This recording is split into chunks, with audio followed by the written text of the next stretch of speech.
Warning: the opinions expressed in this video do not represent YouTube, associations, agencies, or any particular individuals. They are merely from two guys needing to pass the boredom of their average day lives. Some explicit content may occur in this or future presentations. Viewer discretion may be advised, but ignored if you're into that thing.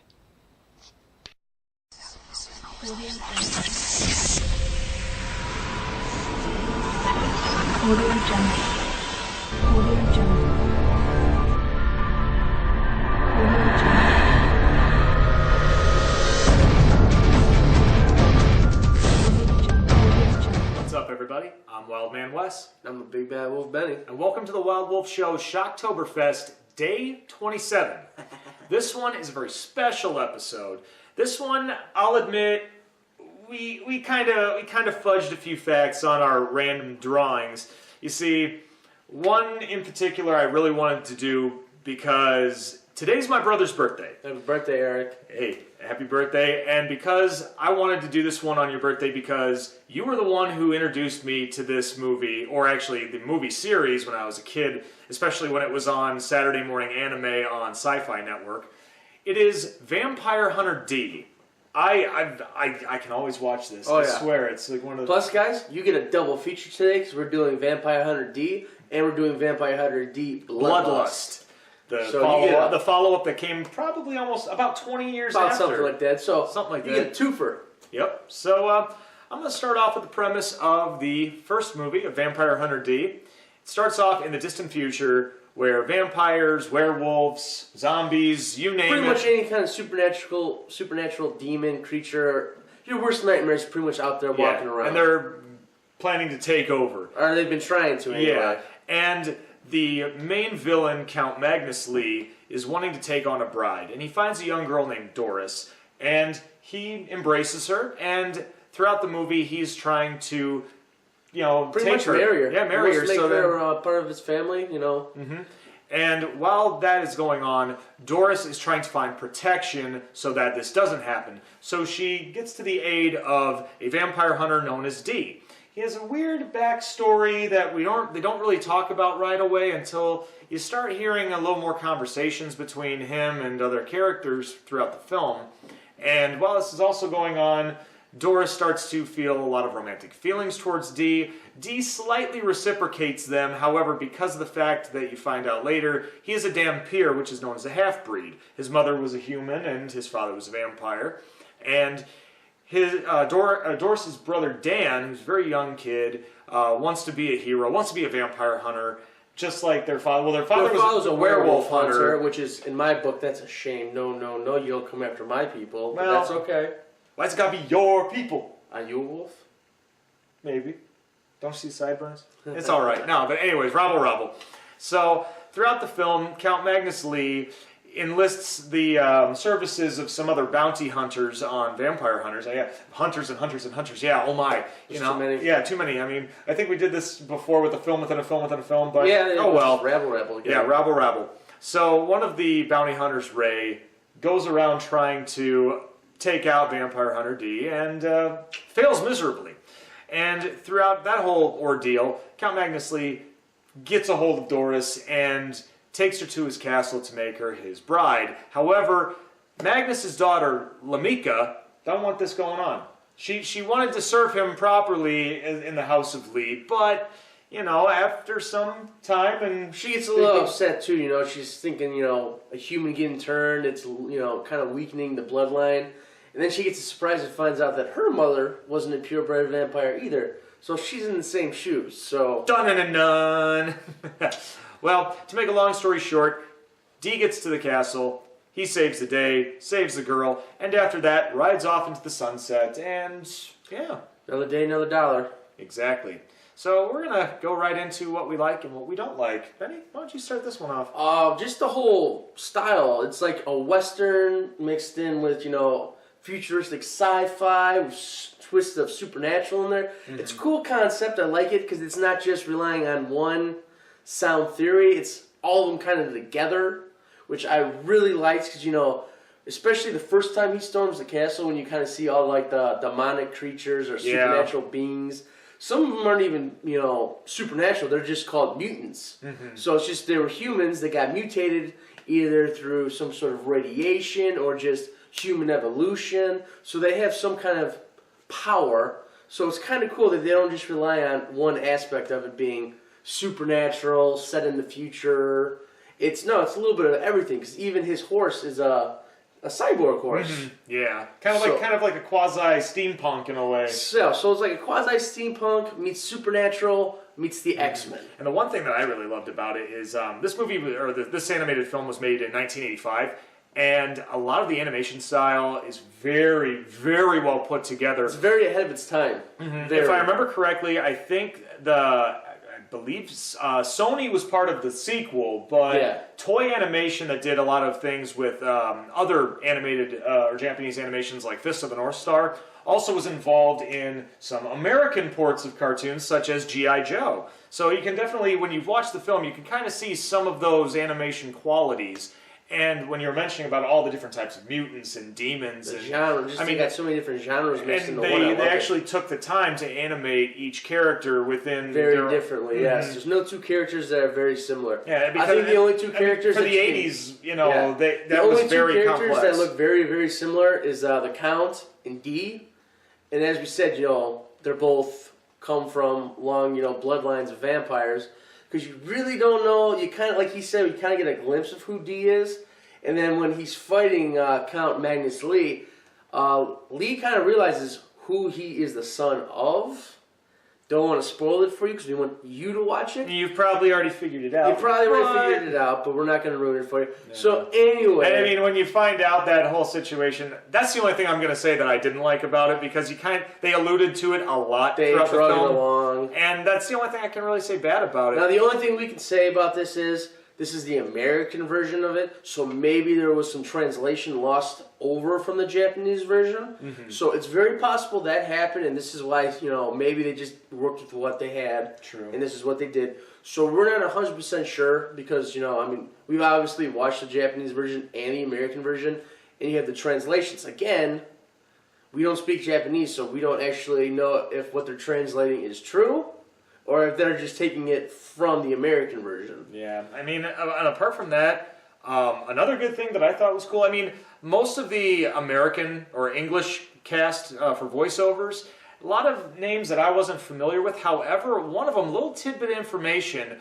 the voice of Doris in the English translation is played by Barbara Goodson. Now, I didn't really know who that was at first growing up, but her voice always sounded so familiar. If you grew up in the 90s and you were my age, and you watched Power Rangers every week, you definitely knew who she was. She was Rita Repulsa. Yeah, at least the voiceover. The voiceover, not the actress who played Rita. Yeah, because obviously that's from Super Sentai and the Japanese version that they took it from. And Barbara Goodson's been in a lot of different anime and also a lot of American cartoons doing voiceovers, and a lot of times you can definitely tell that it's her. Oh yeah, and especially when she plays a lot of evil villains. And then especially like in this one when she shrieks a little bit or she gets scared when she you can definitely hear like that Rita laugh kind of coming out a little bit. That's exactly why I watched it a couple more times. Well, the first time you introduced it to me and I heard her say that, I'm like, I know that voice. And you're like, Rita Repulsa. I'm like, it is. It is. It was.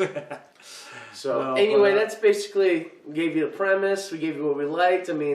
Like we said, the only thing we really didn't like was just how they kind of played along, Dee being the son of, well, you'll see, or Yeah.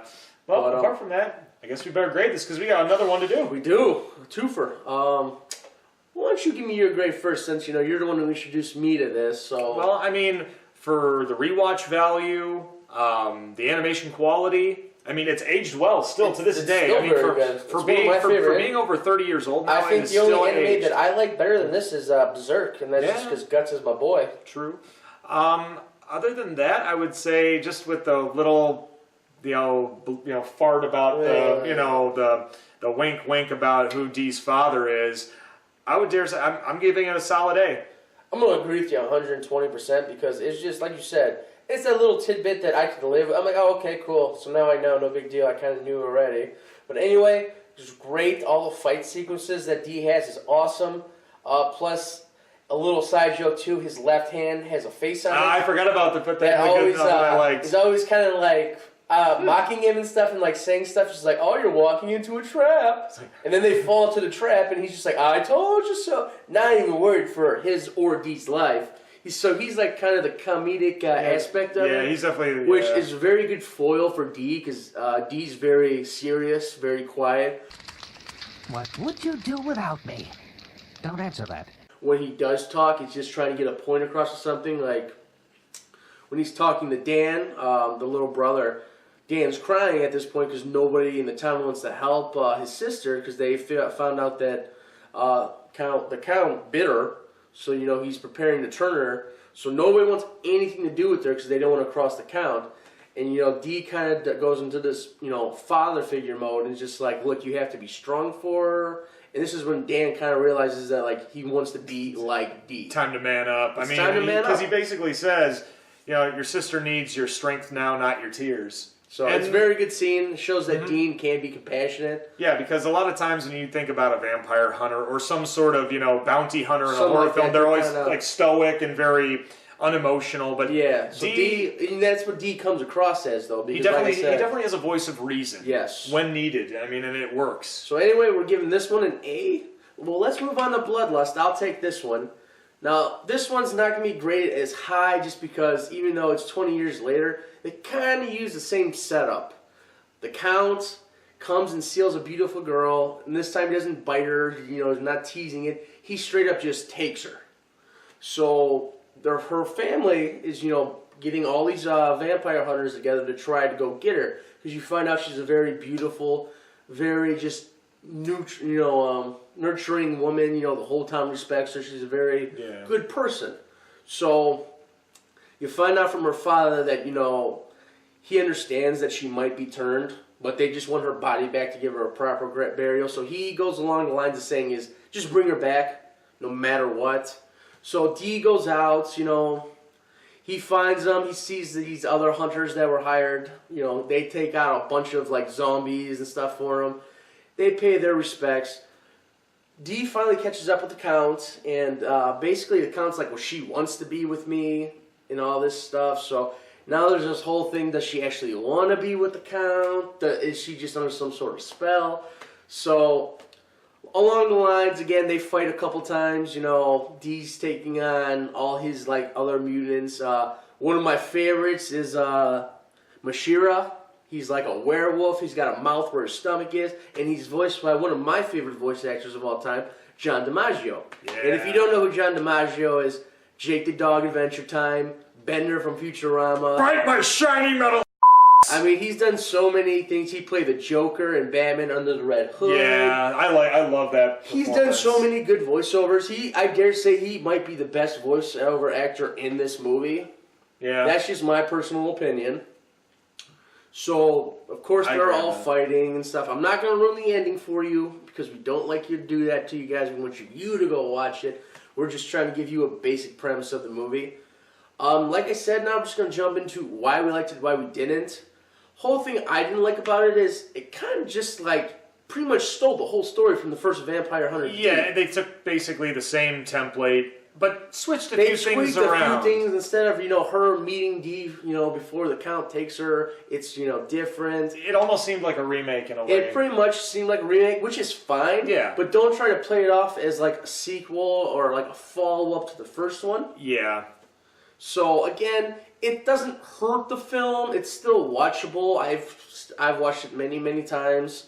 It's just there's a 20-year difference between these movies. You could have easily made it. And why couldn't the vampire be a female? Why couldn't it be a countess? Yeah, there is a side character to Myers Link, the main villain. Yeah. However, she's more just of a minor character and not a. And again, like I said, that would be cool to actually have a female vampire. Maybe they could have had like a little attraction with Dee, where after she took the human, like she meets Dee, and maybe there's a little mutual attraction. Like the dance that they talk about, any type of action so thriller that would movie. have been kind of cool to do. And don't get me wrong, the animation in this, 30 years, or no, 20 years almost. It's great for what it is. It's definitely enhanced over the years. With some digital technology added into it. However, I think due to the plot line of this, I think they were trying to be a little safe in taking liberties, but sometimes that doesn't work out for the best. And in this is the one that didn't work out. Yeah, I mean, had they taken some more liberties and changed the story completely, or a completely new story without the same type of ideas, it might have worked in its favor for for me personally watching it, or for anybody else watching it. But I mean, the voice cast, like we had mentioned, John DiMaggio. I mean, he plays multiple characters in this. He's so good. He plays like what, 5 to 6 characters? He plays 3. He plays my boy, Morishira, the wolf demon. He also plays Nolt, one of the vampire hunters. And then he also plays John Elborn, the father. The father of Charlotte, the woman who's getting kidnapped. So another thing I did like about this movie though was they introduced more vampire hunters. Because in the first one, it's kind of just D, and then all these other guys are kind of just like trying to be hunters, where these guys are very capable hunters. Like the first time they made D, they took on like a whole horde of zombie vampires, whatever you want to call them, and they took them out. It's kind of like Blade meets Aliens or Pretty something much. like that. It was kind of cool. They were the colonial marines of this movie. There was like 5 of them. There was their leader. There was a female. There's this big oafish ox guy who's just there for the muscle. You had like their speedy guy, and then you had the guy who kind of like manned the tank. So it was cool just to get that perspective, because D met him, and their leader's just like, oh, I'm so and so, and he's just like, after he finds out who D is, he knows all about him. He's like, oh, he's the Dampier, and everybody's just like, well, that's not good. He's gonna get to her before we can. He's just like, oh no, we helped the Dampier out. He's like, it's good in my, It's just a funny little thing to see how the hunters kind of interact with other hunters. There's a lot of comedy in there too. That they don't. The one thing I liked about that with the first one, Left Hand was pretty much the entire comic relief. And again, in this one you have a lot more. The Left Hand he's definitely the comic relief. It's like I think all the comedy that D had in him, he just manifested in his hand because. My favorite scene is when they're about to go in the desert with the desert mandas. Oh, yeah. And the Hand's just like, oh, that's cool. We can just go around. It's no big deal. It might take us a couple of... And D, of course, not having it, just jumps on the horse and just goes through. And the Hand the whole time is like, no, don't. Yeah, it's hilarious. Yeah. Check it out. And then you find out more, too. The Hand's not just a for comedy factor. He actually does have some cool special abilities that help D along his travels. Yeah, and it definitely in the first one. The first one, I think, a little bit more so. I think because he had the other hunters to kind of help him, so he really didn't need his hand. But in the first one, the Hand actually kind of saves his life like 2 to 3 times. Yeah, and then also going off on that, when the PlayStation 1 came out originally, there was a Japanese port of Vampire Hunter D, and the Left Hand plays a pivotal role in that game where you're constantly absorbing energy from the bad guys. So it's a very good movie. I guess you got anything else you want to say about the movie? No, not really. We can. We'll jump right in the grading.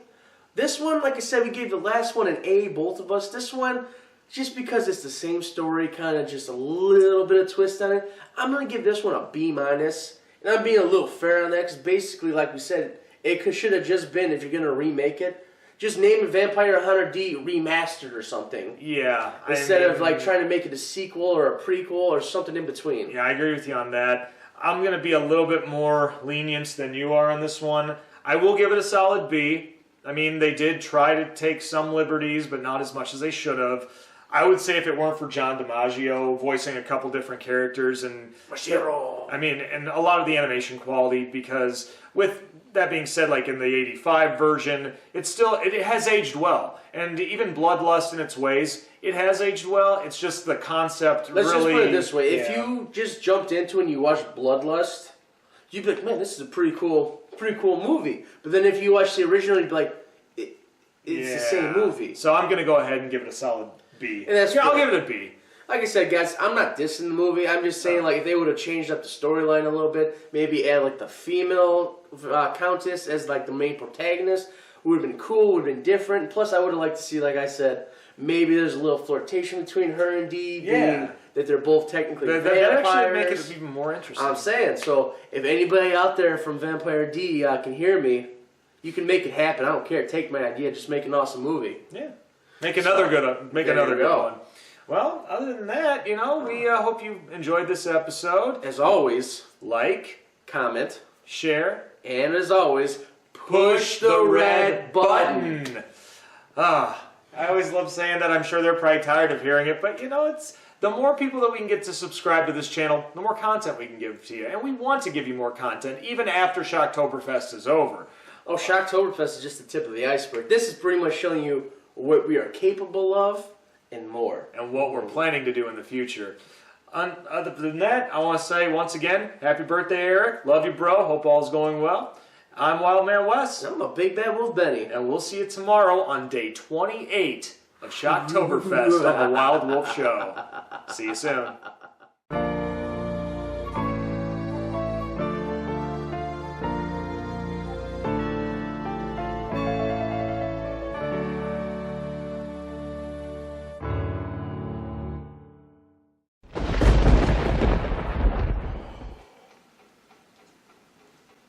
All right, Benny, you ready for this? Dude, you look like hell, man. What happened after I left last night, man? You remember that girl I was talking to, right? Oh, yeah. Well, she was sweet, man. Yeah, she we was ended cool. up, you know. Oh, yeah, you So special, man. anyway, after I left her house, this other girl was like following me around everywhere. I couldn't get away from her. Really? What girl?